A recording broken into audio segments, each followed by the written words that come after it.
Assalamualaikum students of class 7. Today we will read Hindi chapter 2 part 2.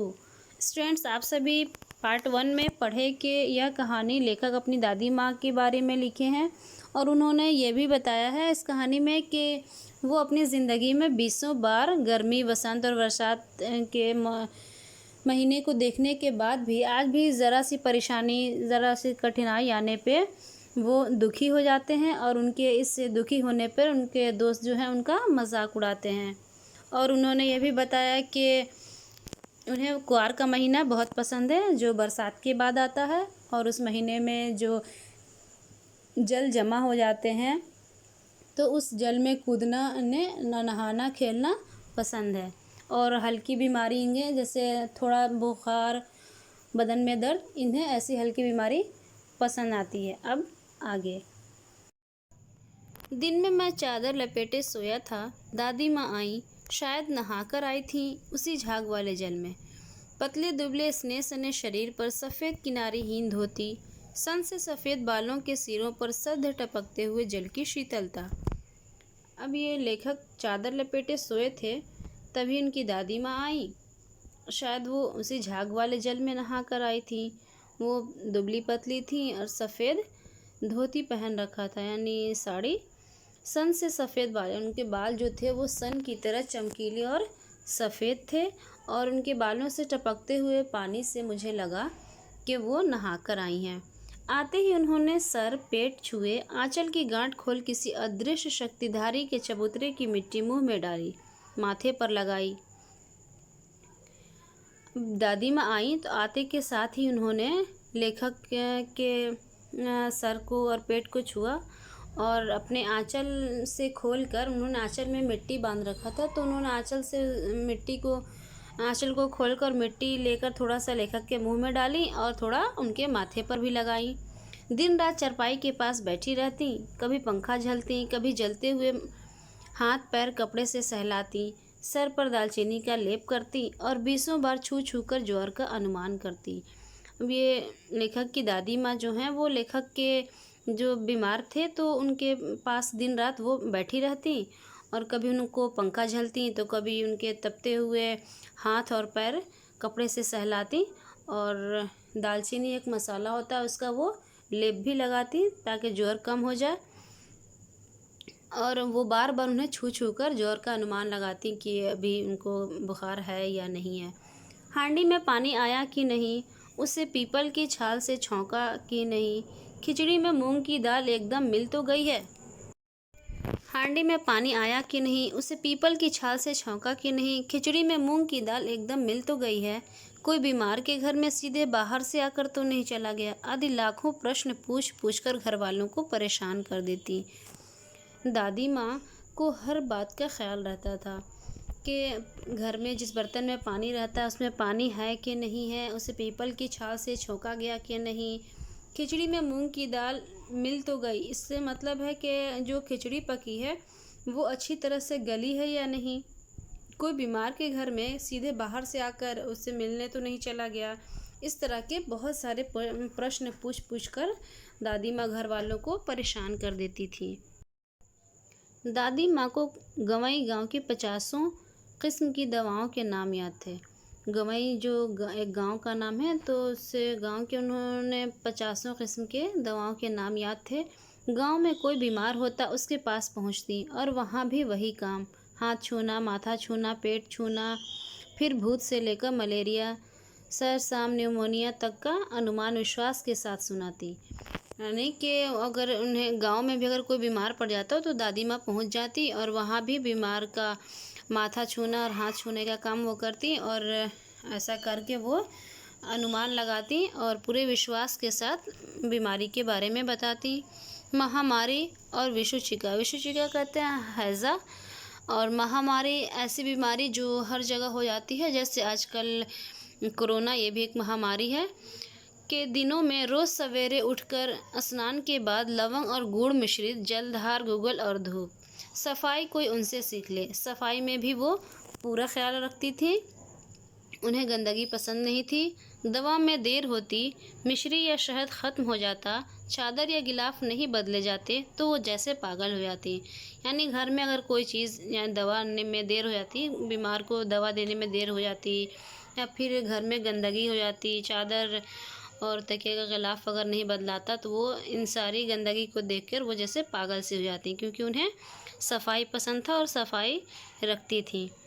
बुखार तो मुझे अब भी आता है, नौकर पानी दे जाता है, मेज़ महाराज अपने मन से पकाकर खिचड़ी या साबू, डॉक्टर साहब आकर नाड़ी देख जाते हैं, और कुनैन मिक्सर की शीशी की तिताई के डर से बुखार भाग भी जाता है, पर न जाने क्यों ऐसे बुखार को बुलाने का जी नहीं होता। अब यहाँ पे लेखक कहते हैं कि बुखार तो मुझे अब भी आता है, यानी पहले भी आता था इनको, तो इनको पहले जो बुखार आता था तो इनको हल्का बुखार और हल्का बदन में दर्द इनको अच्छा लगता था, ऐसी बीमारी अच्छी लगती थी। लेकिन आज भी बुखार आता है तो आज भी नौकर है जो हैं तो वो पानी दे जाते हैं, खाना बनाने वाले खाना इनको खिचड़ी या साबूदाना बना कर दे जाते हैं, डॉक्टर भी आते हैं इनकी देखरेख करने के लिए।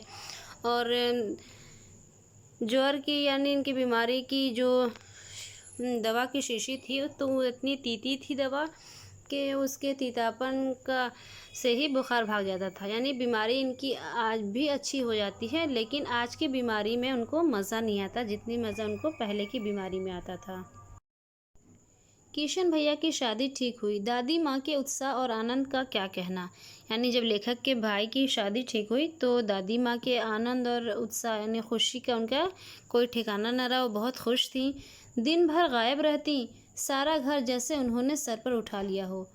यानी वो पूरे दिन घर के कामों में व्यस्त रहती और सारी जिम्मेदारी इन्होंने उठा ली थी। पड़ोसी न आती, बहुत बुलाने पर दादी माँ आती, बहन बुरा न मानना। अगर कोई उनसे पड़ोसी मिलने आती तो वो पहले ही उनसे एक्सक्यूज़ कर लेती कि बहन बुरा ना मानना, क्योंकि वो सारा दिन व्यस्त रहती थी घर के कामों में। कार परोजन का घर ठहरा, एक काम अपने हाथ से न करूं तो होने वाला नहीं। वो काम घर के काम में यानी हर काम में अपनी वो उपस्थिति ज़रूरी समझती थी। उन्हें लगता था मैं अगर उपस्थित न रहूं तो काम होने वाला नहीं। जाने क्यों यूँ सभी जानते थे कि दादी माँ कुछ करती नहीं, पर किसी काम में उनकी अनुपस्थिति वस्तुतः विलंब का कारण बन जाती। लोग तो जानते थे कि दादी माँ क्योंकि वो बूढ़ी हो चुकी थी काम तो करती नहीं, लेकिन अगर वो किसी काम में अगर उपस्थित नहीं रहती, अनुपस्थित यानी वो जब उपस्थित नहीं रहती, वहाँ पे मौजूद नहीं रहती, तो वो काम के विलंब का कारण यानी उस काम में जब देर होता था तो वो दादी माँ की अनुपस्थिति ही वो उस काम के देर का कारण बनता था। यानी उनके नहीं रहने की वजह से काम देर से। उन्हीं दिनों की बात है, एक दिन दोपहर को मैं घर लौटा, बाहरी निकसार में दादी माँ किसी पर बिगड़ रही थी। देखा पास के कोने में दुबकी रामी की चाची खड़ी है। सोना होगा धन्नो, रुपये में सूद की आज दे दे, तेरी आँख में तो शर्म है नहीं। मांगने के समय कैसी आई थी, पैरों पर नाक रगड़ती फिरी, किसी ने एक पाई भी न दी। अब लगी है आजकल करने, फसल में दूंगी फसल में दूंगी, अब क्या तेरी खातिर दूसरी फसल कटेगी। अब लेखक कहते हैं कि उन्हीं दिनों की बात है, एक दिन मैं बाहर से लौटा तो देखा दादी माँ किसी पर बिगड़ रही हैं। तो मैंने देखा तो बाहर में रामी की चाची दुबकी हुई खड़ी है और दादी माँ उसी पर बिगड़ रही थी। उसने दादी माँ से कुछ पैसे लिए थे कर्ज, जो वादा करके जिस फसल में यानी जिस मौसम में वो देने का वादा की थी, उस मौसम में उसने दादी को पैसा वापस नहीं की। यानी ये फसल कटने के मौसम में उसने वादा किया था कि मैं दे दूँगी, लेकिन नहीं दे पाई। वो फिर से बोली कि फसल कटेगा तो दे दूँगी, तो उसी पर दादी माँ बिगड़ी और बोली क्या फसल में दे दूँगी फसल में दे दूँगी, अब क्या तुम्हारे खातिर अब दूसरी फसल कटेगी।